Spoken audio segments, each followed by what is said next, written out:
അപ്പോൾ എഡിറ്റ് ചെയ്യാനായിട്ട് നല്ലൊരു എഡിറ്റിംഗ് സോഫ്റ്റ്വെയർ അല്ല, ഓൾറെഡി ഉള്ള എഡിറ്റിംഗ് സോഫ്റ്റ്വെയർസിലൊക്കെ പൈസ കൊടുക്കണം, പ്രീമിയം പർച്ചേസ് ചെയ്യണം, VPN വേണം എന്നൊക്കെ പറഞ്ഞ് നടക്കുന്നുണ്ടെങ്കിൽ ഇതൊന്നും ആവശ്യമില്ലാത്ത ക്യാപ്കട്ടിനേക്കാൾ കുറച്ചും കൂടി അടിപൊളിയായിട്ടുള്ള ഒരു ആപ്ലിക്കേഷൻ ഞാൻ നിങ്ങൾക്ക് പറഞ്ഞുതരാം. ഇത് തികച്ചും ഫ്രീ ആണ്.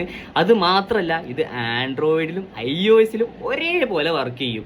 ഏകദേശം ക്യാപ്കട്ടിൻ്റെ സിമിലർ ആയിട്ടുള്ള UI ആണ് ഇതിനകത്തുള്ളത്. അപ്പോൾ ആ ആപ്പ് ഏതാണെന്ന് പറയുന്നതിന് മുമ്പ് എന്നെ ഒന്ന് ഫോളോ ചെയ്ത് വെക്കടേ.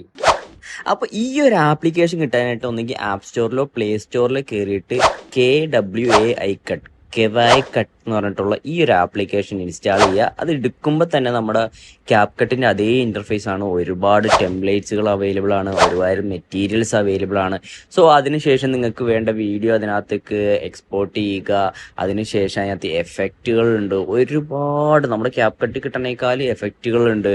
അതേപോലെ തന്നെ ക്യാരക്ടർ എഫക്റ്റുകളുണ്ട്. അങ്ങനെ കുറേ അധികം അടിപൊളി എഫക്റ്റുകൾ ഇതിനകത്തുണ്ട്. അത് മാത്രമല്ല, നമുക്കിപ്പോൾ ക്യാപ്കട്ടിലെ മെയിൻ പ്രശ്നമാണ് സ്ലോമോ ആഡ് ചെയ്യണത്. അതേപോലെ തന്നെയാണ് ഈ കീ ഫ്രെയിം സെറ്റ് ചെയ്യുക. ഇതെല്ലാ ഫീച്ചേഴ്സ് ഇതിനകത്തുണ്ട്. അതേപോലെ വലിയൊരു പ്രശ്നമാണ് ടെക്സ്റ്റ് ആഡ് ചെയ്യുമ്പോൾ അതിൻ്റെ ആനിമേഷൻസ് എല്ലാം പ്രീമിയം ആണെന്ന് പറഞ്ഞിട്ട് ക്യാപ്കട്ടിൽ കളിക്കും. സോ ഇതെല്ലാം ഫ്രീ ആയിട്ട് ഇവിടെ നിങ്ങൾക്ക് കിട്ടുന്നതാണ് ഗൈസ്. കീ ഫ്രെയിം ഇല്ല എന്നുള്ള പ്രശ്നമൊന്നും, കീ ഫ്രെയിം വെച്ചിട്ട് നിങ്ങളുടെ വീഡിയോ ഒക്കെ അടിപൊളിയായിട്ട് ആനിമേഷൻ ഒക്കെ അഡ്ജസ്റ്റ് ചെയ്യാൻ പറ്റും. അതേപോലെ തന്നെ എക്സ്പോർട്ടിങ് സ്പീഡും അത്യാവശ്യം നല്ല അടിപൊളിയാണ്. അപ്പോൾ എഡിറ്റ് ചെയ്യണ നിങ്ങളുടെ ചങ്ക്സിന് ഈ വീഡിയോ അയച്ചു കൊടുക്കുക. ഓക്കെ.